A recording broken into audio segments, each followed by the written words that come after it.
The great hall of Vorthak Prime buzzed with activity. Tall, blue-skinned aliens with forearms moved between massive screens showing star maps and planet data. Supreme Commander Krextal stood at the center, his red eyes glowing as he studied. The reports. "Show me the target again," Krextal said in his deep voice. A younger Vorthak officer pressed buttons on his control panel. A blue planet appeared on the main screen, spinning slowly.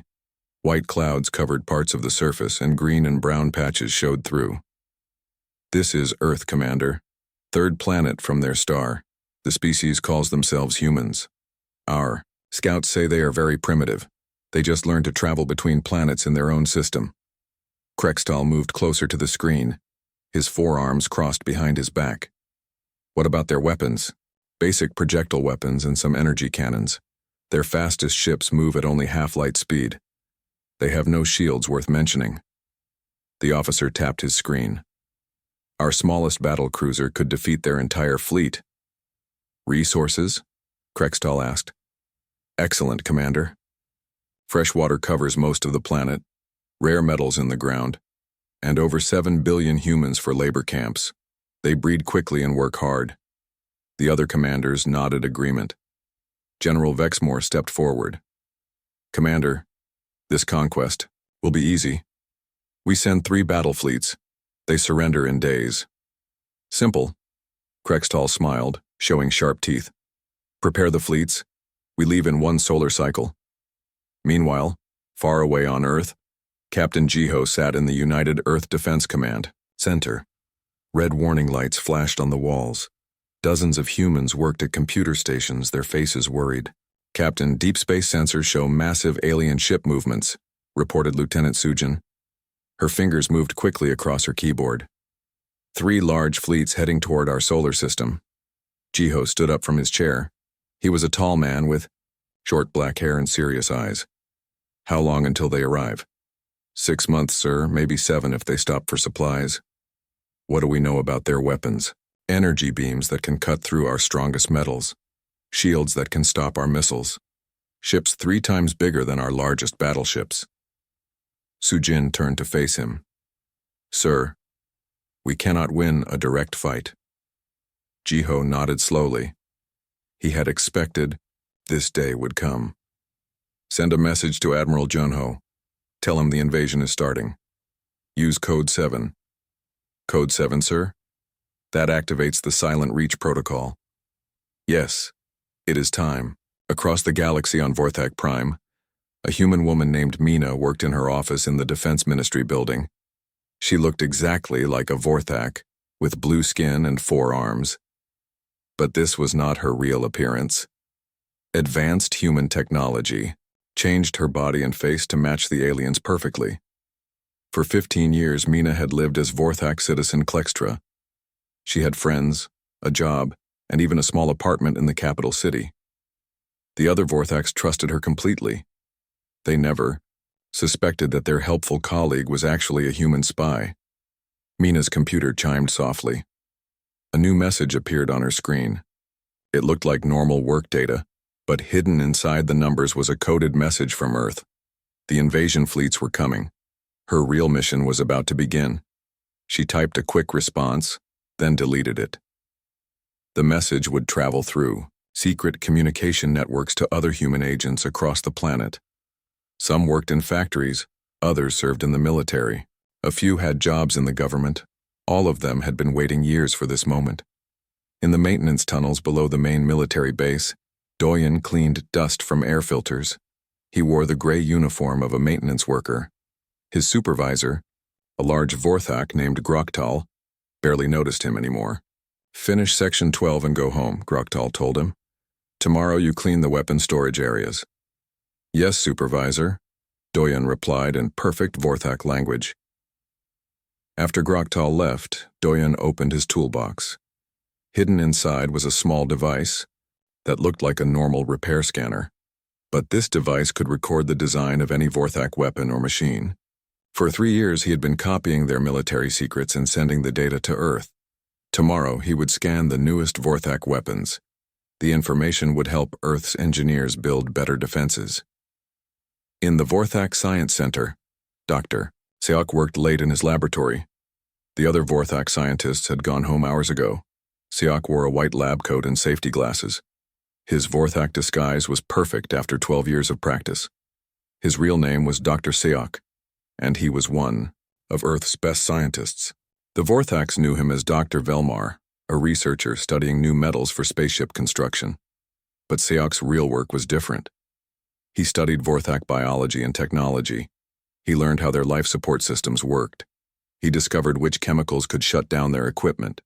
Most importantly, he found ways to turn their own technology against them. Siak opened a locked cabinet and took out several small vials. Each one contained a virus he had created. These computer viruses could destroy Vorthak networks and communication systems. When the time came, he would release them into the planet's main computer network. On the other side of the city, Hyeji worked the night shift at the Space Communications Center. She monitored messages between Vorthak Prime and other planets in their empire. Her Vorthak colleagues thought she was just another communications officer named Zexelin. But Hyeji was recording everything. Every military order, every supply request, every secret message between commanders. All of this information went to hidden human databases. Earth's military leaders used this intelligence to understand Vorthak strategy and prepare their defenses. Tonight was special. Hyeji intercepted the final orders for the Earth invasion. She learned which ships would attack first, where they planned to land, and how many soldiers they would bring. She coded this information into a fake maintenance report and sent it through the secret network to Earth. In a few hours, Admiral Junho would know exactly what the Vorthaks planned to do.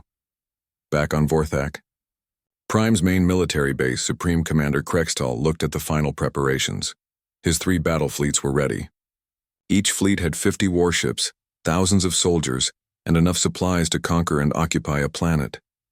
The humans will never see us coming, he told General Vexmore. Their primitive sensors cannot detect our ships until we are already in their system. And then it will be too late for them to prepare. Vexmore agreed. Neither commander knew that humans had been preparing for this invasion for decades. The primitive species they planned to conquer had already infiltrated their homeworld, stolen their technology, and turned their own people against them. The Vorthaks thought they were about to win an easy war. Instead, they were walking into the most clever trap in galactic history.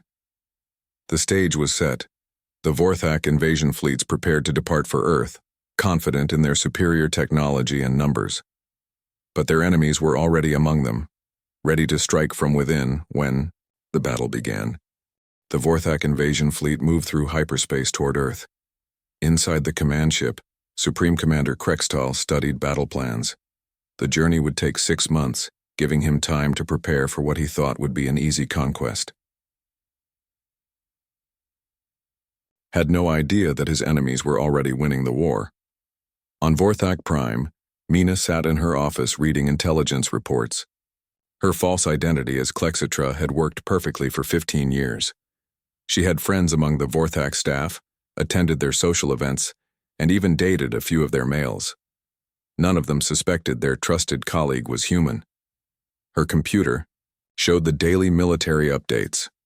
Weapons production was up 20%. New soldiers were training at 3 different bases. Most importantly, she could see which planets the Vorthaks planned to attack after Earth. All of this information went into coded messages that looked like normal work files. These messages traveled through hidden communication networks to other human agents across the planet. The network was so well hidden that even Vorthak intelligence services never found it. Mina's phone buzzed. Her supervisor wanted to see her. She walked down the hallway to his office, greeting other workers in perfect Vorthak language. "Klextra, I have good news," her supervisor said. "The Defense Council wants to promote you. You will become Assistant Director of Resource Planning." Mina smiled and made the correct Vorthak gesture of gratitude. Inside, she felt excited. This promotion would give her access to even more military secrets. "Thank you, sir. I am honored. You start next week. The new office is on the 32nd floor near the main planning center." After the meeting, Mina sent a coded message to Earth. Her promotion was the best news human intelligence had received in years. Soon she would know the location of every Vorthak military base in the galaxy. Deep underground, Doyun worked in the FO maintenance tunnels that connected all the major military buildings. His job let him go anywhere on the base without questions. Security guards saw his gray uniform and ignored him. Today he was cleaning air filters in the Weapons Research Center. While he worked, his hidden scanner recorded the design of every new weapon he found. Plasma cannons, shield generators, faster than light engines, all of their secrets went into his device. The newest discovery was incredible. The Vorthaks had built a weapon that could destroy entire cities with one shot. But Doyun's scanner found something else. The weapon had a weakness. If someone changed 3 specific components, the weapon would explode instead of firing. He sent this information to Earth immediately. Human engineers could build these city-killer weapons, but more importantly, they could disable Vorthak weapons when the fighting started. "Worker, what are you doing?" Doyun turned around. A Vorthak security officer stood behind him looking suspicious. "Cleaning air filters, sir. Work order says sections 15 through 20. The officer checked his tablet. "Show me your identification." Doyun handed over his fake identity card. The officer scanned it and waited for confirmation.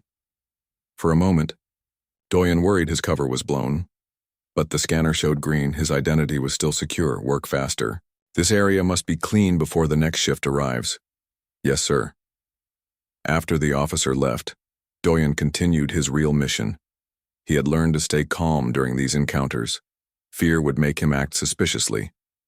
At the Science Center, Dr. Siak made a breakthrough discovery. He had been studying Vorthak biology for 12 years, learning how their bodies worked.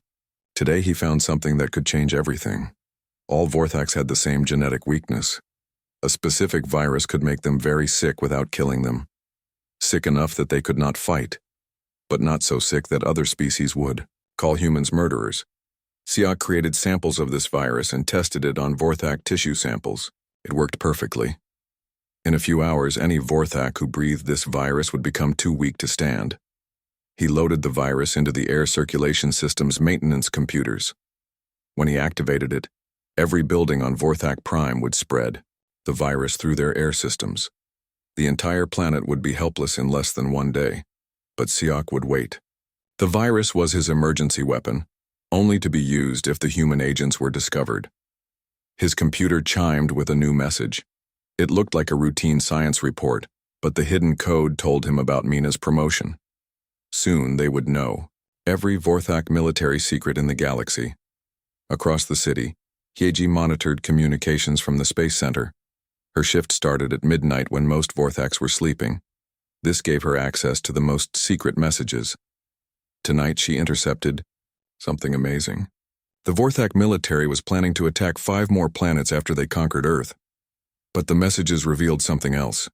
The Vorthaks were afraid of a species called the Keth-Tar, who lived in the next galaxy. The Keth-Tar had defeated Vorthak scout ships twice. The Vorthak military wanted to conquer Earth quickly, so they could prepare for war with this stronger enemy. Hyeji smiled as she recorded these messages. Earth's military leaders would be very interested to learn that the mighty Vorthak Empire was scared of someone else. Her computer showed another interesting message. Some Vorthak planets were unhappy with the Empire's rule. 3 colonies had protested new taxes. 2 others had problems with Vorthak soldiers abusing local populations. This information went into Hyeji's secret files. When the time came, humans could contact these unhappy colonies and convince them to rebel against the Empire. Back on Earth, Admiral Junho read the latest intelligence reports in his hidden command center. This base was built inside an asteroid, completely invisible to Vorthak sensors. The reports from the human agents were incredible. They knew Vorthak weapons, military plans, and political problems. Most importantly, they had found ways to defeat every major Vorthak weapon system. "Captain, Shiho, look at this," Junho said, pointing to his screen. "Doyun found the weakness in their city-killer weapons. Our engineers can build devices to make those weapons explode." Jiho studied the technical data. How many human agents are active on Vorthak Prime? 47 in major positions, another 120 in supporting roles. They have been there for an average of 8 years each. And the Vorthaks still do not suspect anything? Nothing at all. Our people are completely trusted. Mina just got promoted to a position where she can access their most secret military plans. Junho walked to the main display screen. It showed the hidden human fleet, 300 ships built with stolen Vorthak technology, but improved by human engineers. The Vorthaks thought humans were primitive, but these ships were actually more advanced than anything in the Vorthak fleet. When do we reveal ourselves? Jiho asked. Not yet. Let them attack Earth first. Let them think they are winning. Then we will show them how badly they underestimated humanity. On Vorthak Prime, the sun was setting over the capital city. Millions of Vorthaks went home from work, ate dinner with their families, and watched entertainment programs on their computers. Life was normal and peaceful. None of them knew that their planet was full of human spies. None of them suspected that their trusted friends and colleagues were actually enemies who had been studying them for years. The Vorthaks believed their empire was strong and their military was unbeatable. They thought conquering Earth would be easy because humans were primitive and weak, but the truth was exactly opposite. Humans had already defeated the Vorthak Empire from within. The invasion of Earth was not the beginning of a conquest. It was the beginning of the Vorthak's own destruction. The human agents continued their secret work, gathering intelligence and preparing for the moment when they would strike. Soon, the mighty Vorthak Empire would learn what it meant to underestimate humanity. The Vorthak invasion fleet dropped out of hyperspace at the edge of Earth's solar system. Supreme Commander Krextal stood on the bridge of his flagship, looking at the blue planet ahead. After 6 months of travel, the moment of conquest had arrived. All ships report ready, Commander, said his communications officer. Begin the attack. Target their orbital defense stations first. The Vorthak warships fired their energy cannons. Bright beams of destruction shot across space toward Earth's defenses. But something unexpected happened. Most of the beams missed their targets completely. What is wrong with our targeting systems? Krextal demanded. Unknown, sir. The computers say we are hitting the targets, but sensors show our shots are going wide. What the Vorthaks did not know was that Earth's engineers had studied their weapons for years. They knew exactly how Vorthak targeting computers worked. Earth's defense stations used special devices that confused those computers, making them aim at empty space instead of real targets. Earth's response was swift and accurate. Human missiles flew toward the Vorthak ships, hitting them exactly where their shields were weakest. The Vorthak commanders watched in shock as their ships took serious damage from primitive human weapons. How do they know our shield weak points? General Vexmore asked. Impossible, Krextal replied. Their technology is centuries behind ours. But the damage was real. 3 Vorthak ships were already destroyed, and more were badly damaged. The easy conquest was turning into a real battle. On Vorthak Prime, Mina received the activation signal. After 15 years of waiting, it was time to begin the real mission. She sent coded messages to every human agent on the planet. The signal was simple. The harvest begins. In her new office on the 32nd floor, Mina had access to the Defense Ministry's most secret files. She began copying everything. Locations of weapon factories, supply routes, military bases on other planets. All of this information went into hidden data files that would soon be transmitted to Earth. But more importantly, she started changing the information. Military supply orders were altered to send equipment to the wrong planets. Communication codes were modified to confuse Vorthak commanders. Attack plans were edited to include false information about human defenses. Within hours, the Vorthak military command system was chaos. Orders got mixed up. Supplies went to empty space stations. Commanders received contradictory instructions. Deep underground, Doyen moved through the maintenance tunnels with a new purpose. He carried small explosive devices that looked like normal repair equipment. His targets were the main power generators for the planet's defense systems. The first generator was easy. Doyen simply replaced a few components with his explosive devices. When activated, they would overload the generator and shut down power to half the military bases on the planet. Security was tighter at the second generator facility. Guards checked his identification twice. But his fake identity was perfect, and his maintenance uniform made him invisible to most Vorthacs. Just replacing some old filters, he told the guards. Work order says this equipment is due for service. They let him pass without question. Within minutes, the second generator was rigged to explode. Doyen planted devices at 6 different locations around the planet. When he activated them all at once, Vorthak Prime would lose most of its electrical power. At the Science Center, Dr. Siok began Phase 2 of his mission. He accessed the planet's main computer network and released his specially designed viruses. These programs spread through the network like a disease, corrupting data and disabling security systems. The first virus attacked communication systems. Military bases started losing contact with each other. The second virus corrupted navigation computers on spacecraft. Ships trying to leave Vorthak Prime got lost or crashed. The third virus was the most clever. It changed the records of every human agent on the planet. Their false identities became even more secure, while the computer files of suspicious Vorthacs were marked as potential security threats. Dr. Siok smiled as he watched the chaos spread through the network. The Vorthacs trusted their computers completely. They would never suspect that their own technology was being turned against them. At the communication center, Hyeji intercepted frantic messages from the invasion fleet. The attack on Earth was not going well. Human defenses were stronger than expected, and Vorthak weapons were not working properly. More importantly, she could see that the Vorthak commanders were starting to panic. They had expected an easy victory, but humans were fighting back with superior tactics and technology. Hyeji began broadcasting false information to the invasion fleet. She sent fake reports about human reinforcements arriving from other star systems. She transmitted incorrect data about human weapon capabilities.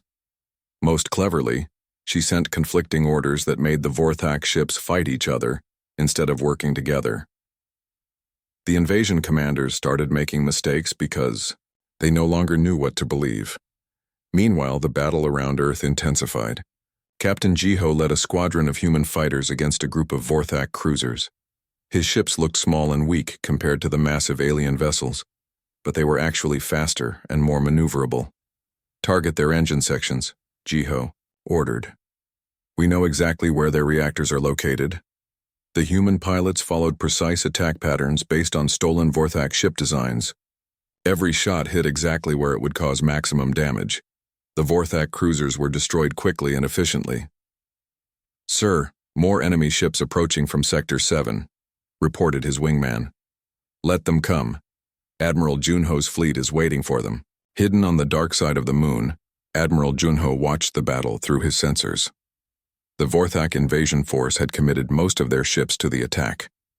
It was time to reveal Earth's secret weapon.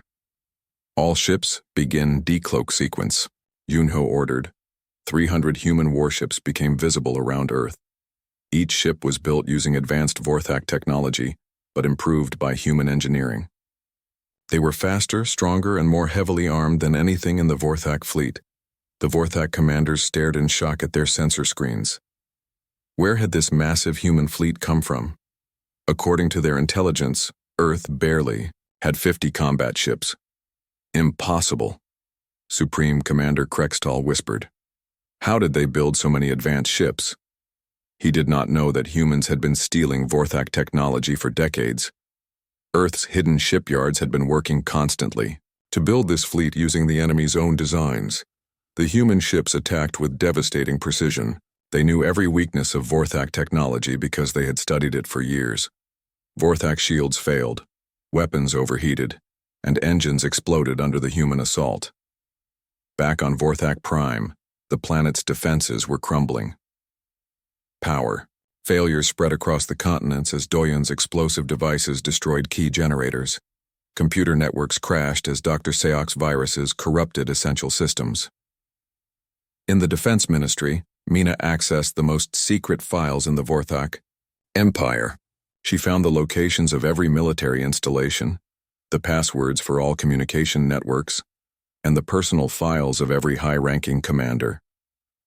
All of this information was immediately transmitted to Earth through the hidden communication network. Within hours, human intelligence would know everything about the Vorthak Empire. But the most important discovery was a file labeled Project Star Death. The Vorthaks had built a weapon that could destroy entire solar systems.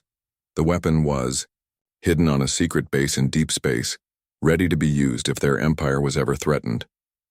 Mina copied the file and began tracing the weapon's location. If humans could capture or destroy this ultimate weapon, the Vorthak Empire would be completely helpless. As night fell on Vorthak Prime, the planet was in chaos. Military commanders could not contact their ships. Power outages disabled defense systems. Computer viruses corrupted vital data. The Vorthak still did not understand what was happening. They thought the problems were caused by equipment failures and communication errors. They never suspected that their trusted friends and colleagues were actually human agents who had been planning this moment for years. The invasion of Earth had begun, but the real battle was already over. The Vorthak Empire was destroying itself, from within, manipulated by enemies who had been living among them all along. The battle for Earth reached its peak as Admiral Junho's hidden fleet engaged the Vorthak invasion force. Human ships, built with stolen alien technology but improved by human innovation, cut through the enemy formations like knives through paper. Supreme. Commander Krextal watched his forces crumble on the tactical display. Half his fleet was destroyed or disabled. His remaining ships were scattered and confused. Worst of all, he had lost contact with Vorthak Prime. "Sir, we are receiving a transmission from the human fleet," his communications officer reported. "Put it on screen." The image that appeared shocked every Vorthak on the bridge. A human woman in military uniform sat in what was clearly an advanced command center. Behind her stood other humans, all wearing expressions of calm confidence. "I am Admiral Junho of the United Earth Defense Force," the woman said, in perfect Vorthak language. "Supreme Commander Krextal, you are defeated. Surrender now and your surviving crews will be treated according to galactic law." Krextal's forearms trembled with rage. "How dare a primitive species make demands of the Vorthak Empire? We will fight to the last ship." Admiral Junho smiled coldly. "You still do not understand. This battle was over before it began. Your empire is already fallen." "What do you mean?" "Watch and learn." The screen changed to show Vorthak Prime from orbit. The planet that should have been a fortress of military power was dark. City lights flickered randomly. No defense satellites protected it. No patrol ships moved in its space. "Impossible," General Vexmore whispered. "Our homeworld has the strongest defenses in the galaxy." "Had," Admiral Junho corrected. "Your defenses were disabled by people you trusted completely." On Vorthak Prime, Mina stood in the main broadcast center of the Defense Ministry. Around her lay unconscious Vorthak guards, stunned by weapons she had hidden in her office for years. She had shed her alien disguise, revealing her true human appearance. Her fingers moved quickly across the control panels. Within minutes, every communication system on the planet would be under human control. "This is Mina, callsign Shadow Leader." She spoke into her hidden communicator. "All agents begin final phase." Across the planet, 47 human agents received the signal. Some had been living as Vorthaks for over 15 years. Others had arrived more recently. All had been waiting for this moment. In the maintenance tunnels, Doyen activated the explosive devices he had placed throughout the military installations. One by one, power generators exploded in balls of fire. Defense grids went dark. Communication towers fell silent. At the Science Center, Dr. Siok released his final virus into the planetary computer network. This program did not destroy data. Instead, it revealed the truth. Every screen on Vorthak Prime began showing the same message in their own language. "The Vorthak Empire has fallen. Humans have been among you for decades, learning your secrets and preparing for this day. Your invasion fleet is defeated. Your military is disabled. Your government is under human control." In the Space Communication Center, Hiji took control of the main transmitter. She began broadcasting to every Vorthak colony and military base in the Empire. The message was simple but devastating. "This is the planet Vorthak Prime. We are under attack by human forces who have infiltrated our society. Do not trust any orders from Central Command. The Empire is compromised. The psychological impact was immediate. Across the galaxy, Vorthak commanders panicked. If humans had infiltrated their homeworld so completely, where else might they be hiding? Could any alien among them be trusted? Back in the Defense Ministry, Mina activated the main broadcast system. Her image appeared on every screen across Vorthak Prime.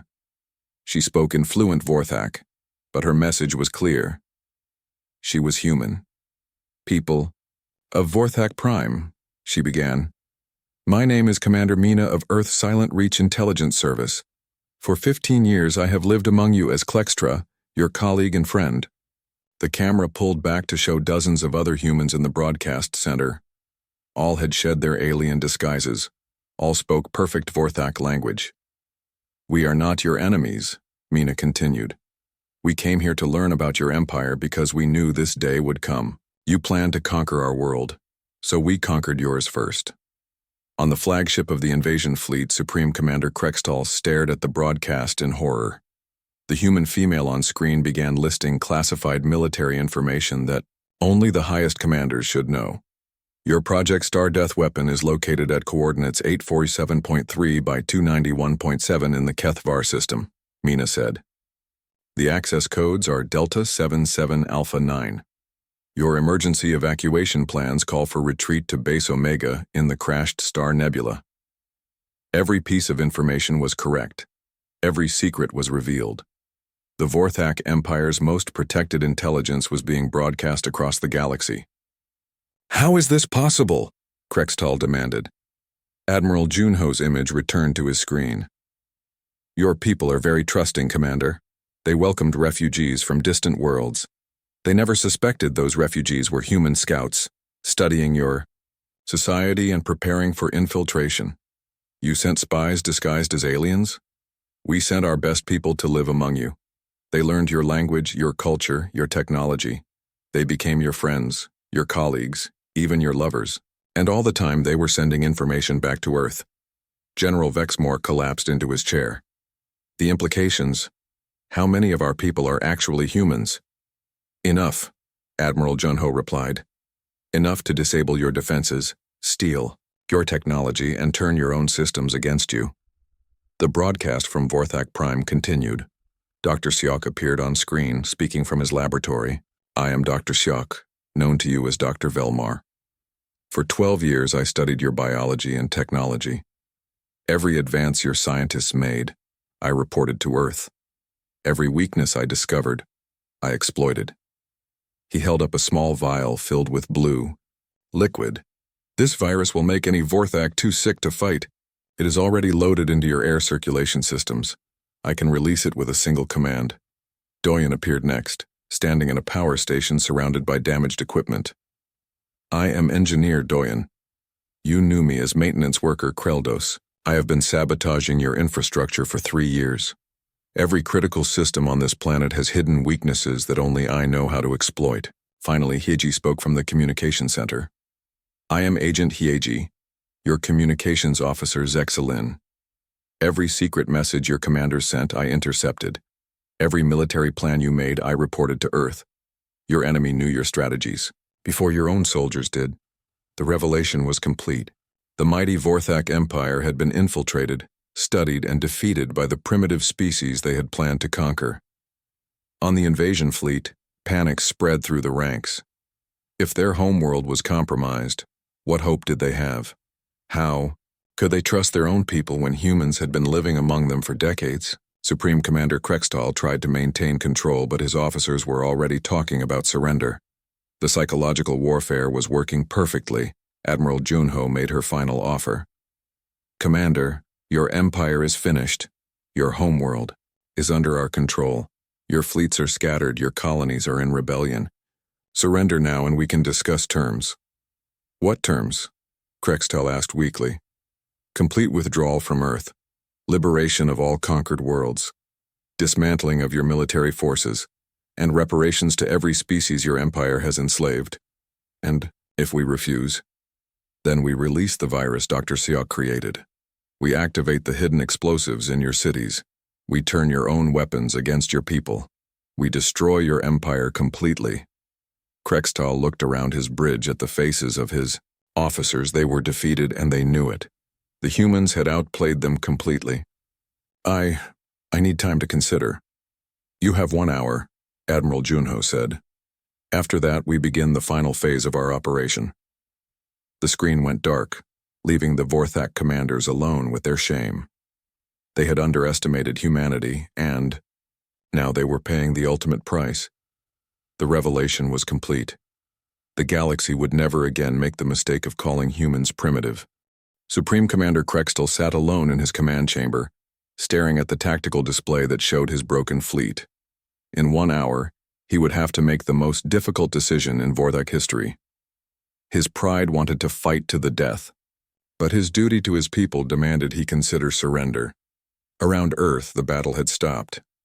Human and Vorthak ships floated in space, weapons powered down, waiting for their commander's decision.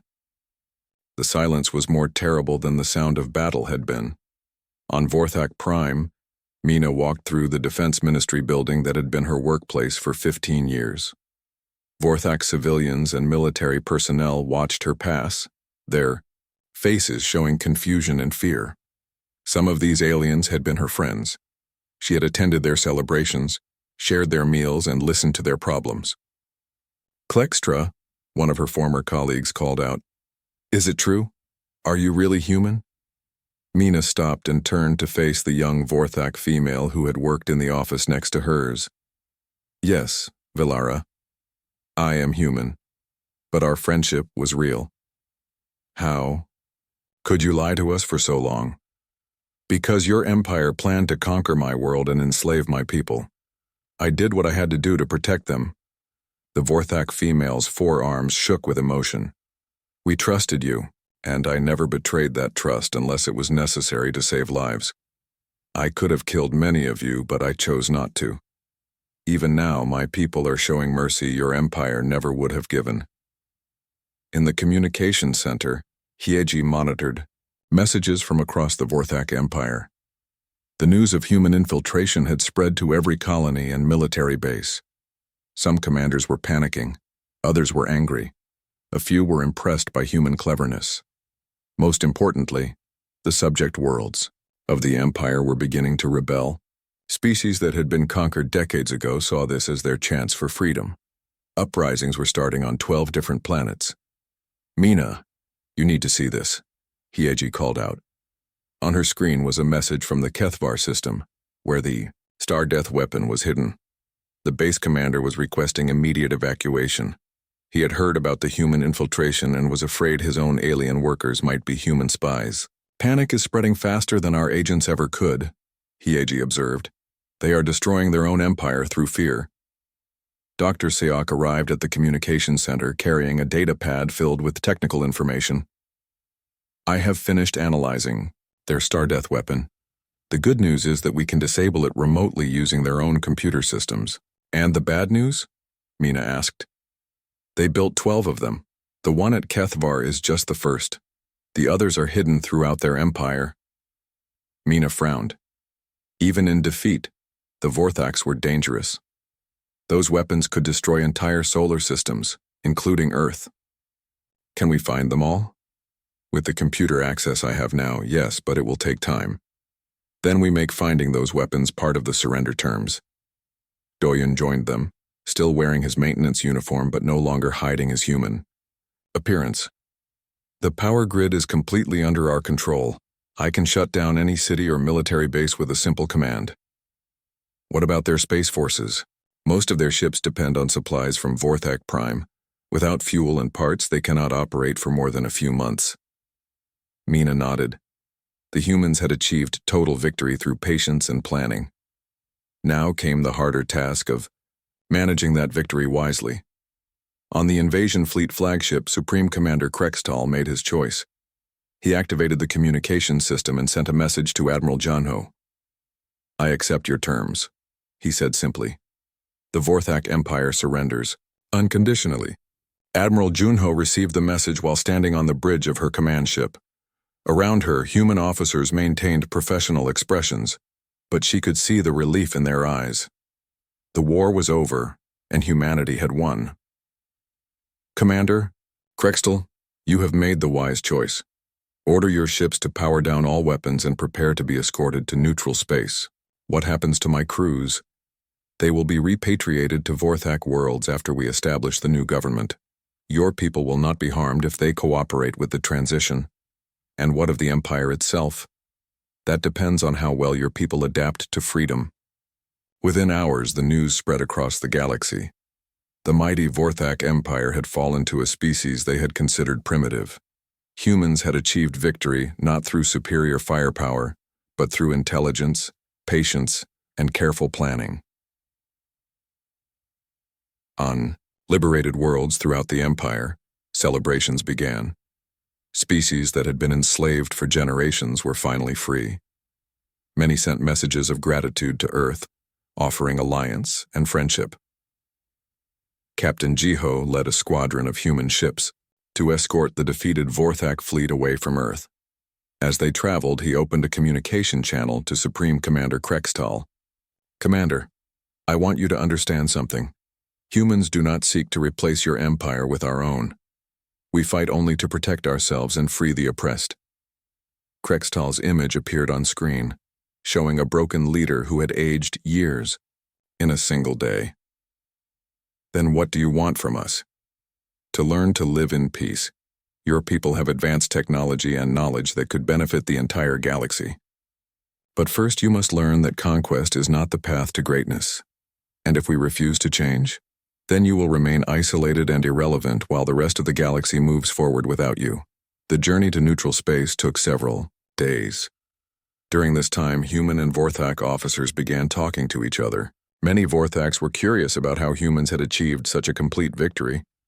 Lieutenant Sujin, who had served as a human liaison, explained the infiltration program to a group of young Vorthak officers. We studied your society for decades before sending any agents. We learned your language, your culture, your psychology. When our people arrived, they were not foreigners trying to fit in.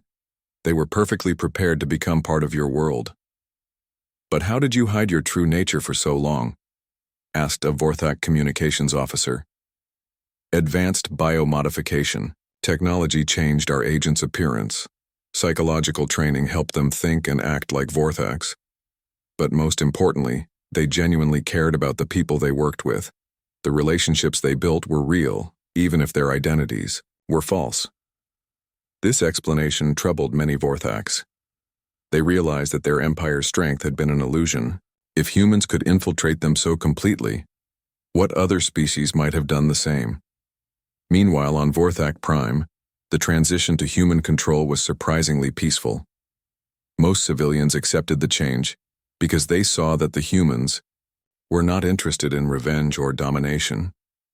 Mina addressed the Planetary Council, speaking in fluent Vorthak to the assembled leaders. We do not come as conquerors. We come as liberators. Your empire enslaved dozens of species and planned to enslave many more. That age is ending. Now begins an age of cooperation and mutual respect. What will happen to our people? Asked the civilian governor. You will govern yourselves, but under the supervision of a galactic council that includes representatives from all free species. You will contribute to peaceful exploration and scientific advancement instead of military conquest. And our colonies? Those that wish to remain part of a reformed Vorthak Confederation may do so. Those that choose independence will be granted it. The choice belongs to them, not to you. Dr. Siok worked with Vorthak scientists to disable the Star Death weapons. The process required cooperation from both species, which began to build trust between former enemies. Your weapon technology is impressive, admitted Dr. Krelvis, a senior Vorthak scientist, but you used it for destruction. Imagine what we could accomplish if we used such power for creation instead. That is exactly what we hope to achieve, Dr. Siok replied. Human and Vorthak scientists working together could solve problems that neither species could handle alone. Within 6 months, a new galactic government was established.